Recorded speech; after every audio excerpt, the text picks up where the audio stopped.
Bueno, habíamos visto a la entrega de esa mención a Jesús Lazo por esos 50 años trabajando de periodista también, porque hay que decir que periodista al final se ha especializado más en el deporte, pero Jesús Lazo, bienvenido, enhorabuena por esos 50 años, eso significa que estás aquí con nosotros, que periodista, porque al fin y al cabo empezaste, ¿no? ¿O siempre has estado del deporte?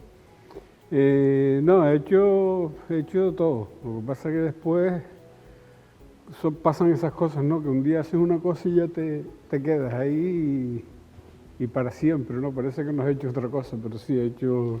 Sí, porque además hace 50 años había que hacer de todo. Está claro que no es como hoy, que ya hay un periódico deportivo.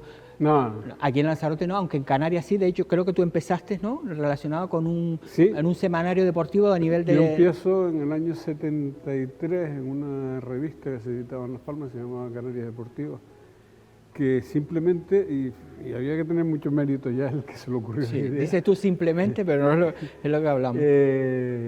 Hablaba de fútbol regional y duró unos cuantos años. Y creo recordar, no estoy seguro, pero creo recordar que la editaba Antonio Cruz Domínguez, un conocido periodista con el que tuve yo después la suerte de colaborar también en la cadena COPE en Las Palmas. Pero ¿cómo fue, es decir, por qué no fuiste fontanero y fuiste es decir, ¿cómo llegaste ahí? Pues no lo sé. Eso fue un camino que yo creo que se le debe mucho en esta isla, ¿no? Andrés Fuentes fue el que abrió la puerta. O sea, aquí no el había, fallo, ¿no? Sí, sí. Aquí no habían emisoras de radio. Entonces, Andrés Fuentes fue el primero que dio el salto a través de Segundo al Media en una cosa que en esa época se llamaba Radio Atlántico. Y después ya empezó Radio Las Palmas, empezó la COPE, y buscando, y siempre pues empezamos Pedro Ferray, Andrés, Juan José Viera. Hay que decir que Andrés Fuentes fue uno de los políticos socialistas de la isla de Lanzarote, pero que antes de ser político ya estaba metido en el mundo del deporte. Sí, ¿no? fue además de los pioneros en la información deportiva. Bueno, empezaste sobre todo una época, hablamos de que no es como hoy, que tienes el ordenador, era el teléfono, máquinas de escribir, había que ir a esos campos de tierra, hasta poco iluminado, es decir, que hablamos de una época que ser periodista deportivo tenía también su mérito, más que mérito. Lo he hablado estos días con varios amigos, además con un buen amigo de esta casa que es Jaime, con el que coincidí muchos años, que llevamos muy bien.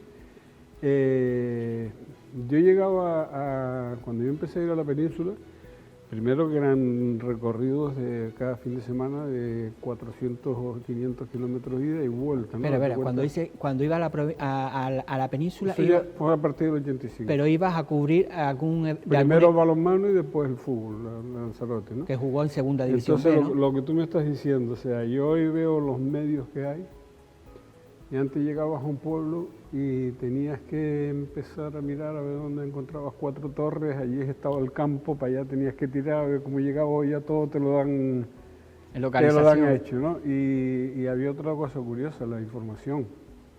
No existían fax, no existían móviles, no existía nada. Y antes de nosotros empezar a salir a retransmitir los partidos para enterarnos, por ejemplo, cuando Lanzarote jugaba afuera, Puerto Rodea, para enterarnos de los resultados teníamos que llamar a la policía local del pueblo, porque ellos iban a los partidos. Y entonces, claro, porque en los campos no había teléfono, los jugadores no tenían móviles, no podías hablar con la expedición, era una historia... Claro, porque además era algo que todo el mundo quería y bueno, había veces los resultados llegaban los martes. Es decir, porque había que llamar uno a uno a todos los equipos para ir recopilando. No, y si hablamos ya de lo escrito, que es una parcela que tú has trabajado bastante, aquello era, lo cuentas hoy y no te lo creen. O sea, nosotros trabajábamos y Jaime lo hizo. Mira, yo te puedo decir que la noche que murió César Manrique, y Jaime te lo puede contar, esa noche no paramos nosotros en todas las noches de redactar, de hacer esquelas, de esto, lo otro. Y ¿cómo se trabajaba? Pues redactabas en un folio, esos folios se grapaban, ibas al laboratorio, llevabas las fotos, te daban 40 fotos, seleccionabas 3, las metían en un sobre junto con los folios, una caja de zapatos, se cerraba todo y para Las Palmas. Para Las Palmas de mensajero privado, porque tenías que ir al aeropuerto, buscar a algún conocido que fuera a viajar, que te hiciera el favor de llevarla, allí la recogía el de la imprenta San Nicolás, y a los 4 o 5 días llegaba el periódico, la revista aquí en Lanzarote. Porque hay que decir que después tú estuviste en eso. ¿Cuál fue el primer medio de Lanzarote en el que estuviste trabajando? El primer medio de Lanzarote fue en Radio Lanzarote. Radio Lanzarote, que fue esa gran escuela para todos los periodistas de Lanzarote, y a partir de ahí en la radio y con las primeras teles locales ya empezaste también a trabajar. Sí, yo he hecho radio en Radio Era Volcán. Radio Lanzarote, La Voz de Lanzarote, ¿no? Semanario. Sí, pues eso fue ya mucho después. Pero digo por empresa, radio, sí. Después después la prensa, Voz. no sé si antes de La Voz de Lanzarote había aquí de algún medio local para... No, existió la antena pero desapareció y después empezó La Voz, primero fue Lanzarote. Y después entraste en las telelocales, que estamos viendo Televolcán cuando eras más jovencito. Sí, mira, él estuvo en Lanzarote. Mírate, no te dé vergüenza mirarte. Estuve en Lanzarote Televisión, en Televolcán. Que hacías también un programa, esos eran de esos primeros programas deportivos, ahí estaba en Lanzarote, sería en segunda vez por lo menos, ¿no? En Televolcán sobre todo, que fue una experiencia inolvidable, y en Lancelot. En Lancelot. Digo que lo de Televolcán fue una experiencia inolvidable, no por nada, sino porque cuanto menos medios tenías, más equipo se hace, ¿no? Ya. Y además Televolcán tuvo una gran virtud, que era que se hacía mucha programación en el exterior. Nosotros íbamos todas las semanas a La Era, un día con Florian Corujo, a grabar un programa de folclore, salíamos a hoteles a grabar magazine, y eso, creas o no, te iba creando un Que por cierto, ahora nosotros en Biosfera Media tenemos todo ese archivo de Televolcán, de Telearena, que bueno, que ya sabes que tenemos un programa que es Historias de la Tele, que iremos a seguir haciéndolo, porque la verdad que es bueno recordar toda esa época. Siempre digo lo mismo, hay personas que no están, pero bueno, ese es el trabajo, ¿no? El homenaje que se le hace también a toda esa gente. Pero claro, tú sigues trabajando, tú estás ahora haciendo con el club, iba a decir casino, club náutico, también estás, ¿no?, apoyándole, es decir, que tú no has dejado de trabajar. No, la idea mía era acabar en enero pasado, pero después surgió un proyecto en el que llevamos trabajando ya más de un año, que eso va a ser algo único en Lanzarote, ¿no? Y estamos hablando de una cosa que se llama Lanzarote International Cup. Es un torneo de fútbol que se va a desarrollar en junio. Sí, que ya han anunciado que va a venir el Madrid, que va a venir equipos extranjeros. Y Benjamín, y ya están confirmados el Real Madrid, el PSG, el Oporto y muchos equipos más. Hay equipos de todo el mundo, menos de Oceanía de momento. ¿De momento, has dicho? Sí. Tenemos calculado que eso va a mover entre 5.000 y 6.000 personas durante esa semana en Lanzarote, porque son 80 y pico, casi 90 equipos. Súmale niños, padres, entrenadores, técnicos. ¿Cuándo va a ser familias. la primera? Porque eso es para el año que viene, ¿no? ¿O este año? Ahora, junio, 24, de 24 al 30 de junio. Vale, y ese es lo que te ha dicho, oye, voy a seguir para adelante porque, ¿no? Sí, además era un compromiso. Quien me lo pidió fue una persona con la que Pero yo siempre he puesto el valor del periodista deportivo, precisamente es trabajar fines de semana, que eso parece que la gente, pero ya no solo fines, entre semanas, partidos de regionales un jueves, un miércoles por la noche, un viernes, balonmano a mediodía, balonmano por la tarde, es decir, eso también, el tema familiar, ¿no? Yo me imagino que domingo que habrá muchas profesiones que les ocurra lo mismo, ¿no? Pero yo, por ponerte ejemplo, te puedo decir que yo me perdí la comunión de mi hija por un partido de ascenso en Corralejo, que me perdí... Pero subimos. ¿Subimos en ese partido de ascenso? No, era una fase. Bueno, porque digo... Bueno, se subió en esa fase, bueno. Pero no en ese partido exactamente.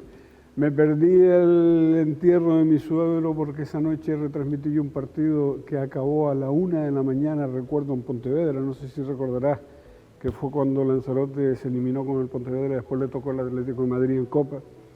Estoy hablando de hace la tira de años, un partido que empezó a las 10 de la noche, que hubo prórroga, que hubo penalti, acabó a la 1 y pico. Esa noche me la pasé yo en el aeropuerto de Vigo, esa madrugada, en el coche, hablando con mi mujer en el velatorio de su padre, aquí en Lanzarote. Claro. Y cosas así, montones. Sí, que siempre cuando ¿no? se hace un balance de todo esto, es la importancia de la familia. Así que en eso... Sí, además tienes un compromiso, y tú lo sabes. Da la casualidad que ese partido además fue en septiembre. En septiembre está empezando la temporada prácticamente, que arranca a final de agosto. Y claro, yo tengo una serie de compromisos con una serie de clientes, con una serie de compañías aéreas, y no puedo fallar. Entonces, claro, no puedo fallar de entrada. Hay que estar. y había que estar, y pasan esas cosas, ¿no? Te digo, pero... No, y después además Pero va con ello. Sí, pero después además de eso, el tema de que parece a veces que es hoy día lo vemos todo en ordenador, ¿no? Pero el retransmitir un partido con una radio, con una línea telefónica que hay que buscarse, que al final parece que tienes que ser el técnico de buscar la línea telefónica, todo ese tipo de detalles que al final dices, sí, soy periodista deportiva, pero es que al final, menos retransmitir un partido, todo lo que lleva todo eso alrededor. Ya, lo que pasa es que a mí me gustaba. El otro día me preguntaban, Andrés Martínez, dice, bueno, ¿y sigues yendo al fútbol? No, yo ya no voy al fútbol porque me aburre. O sea, me aburre no porque no me guste, sino porque me acostumbré a ser parte de la movida, del espectáculo, ¿no? Tú imagínate que tú eres un fenómeno, un batería, y lo de fenómeno no lo digo, tú eres un batería de un grupo famoso tal, y de repente dejas de tocar y empiezas a ir a las verbenas. Entonces, ¿no? Me falta algo, ¿no? Y eso se nota. Y después también ha cambiado el tema de las relaciones entre los entrenadores, los directivos. Hoy día ya también todo mucho más frío, mucho de gabinete de prensa, de mandar una nota, ¿no? Los jugadores. Sí. Y antes era un trato que claro, que era lo que tú dices, que era como, ¿no? Una familia deportiva, ¿no? Con sus más y sus menos, pero que siempre había ese trato que también se ha perdido. O sea, para mí un partido de fútbol era mucho más que un partido de fútbol. O sea, un partido de fútbol lo vivía yo durante toda la semana. Porque claro, estamos hablando de medios locales, que es lo que te ocurre a ti ahora, ¿no? Entonces yo era el productor, yo era el que tenía que hacer las reservas de los billetes, yo era el que tenía que buscar los coches de alquiler, el que tenía que buscar la publicidad, todo menos el control de sonido, me lo hacía yo. Entonces eso era una organización y un trabajo impresionante, pero que me gustaba hacer. Sí, porque hoy día para eso hay cuando vemos estos programas nacionales, vemos ahí 3 productores, 4 qué tal, y tú llegas ahí, te sientas, no, venga, voy a presentar. Y además le echaba ganas. Mira, yo tuve un contrato, un convenio con 2 compañías aéreas, con Spanair y con Air Europa. El convenio de Spanair entraba en vigor un fin de semana, un sábado, y yo el jueves salí de Lanzarote a las 7 de la mañana. Llegué a Palma de Mallorca a las 8 de la noche, después de hacer varias escalas. Me estaban esperando en el aeropuerto de Mallorca. No salí ni del aeropuerto. Me estaban esperando en el aeropuerto de Mallorca, un comercial de Spanair. Allí firmamos un convenio por el que me daban X billetes al año y a cambio de publicidad.